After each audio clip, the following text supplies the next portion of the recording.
Sveiki, aš esu Vilma ir šiandieną jums paseksiu pasaką. Atsimenate, kai buvo maži vaikai ir šie magiški žodžiai jūs iš karto nuvesdavo į stebuklų karalystę.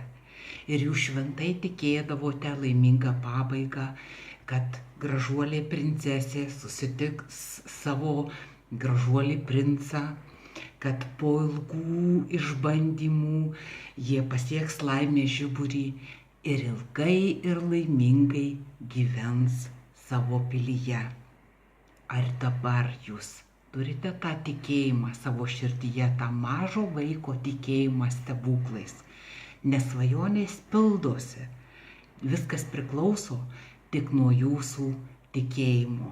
Ir jeigu jūs tikite savo svajone, tikite tomis stebuklinėmis pasakomis, kurias prieš miegą patys savo sekate, reiškia jūsų svajonės materializuojasi.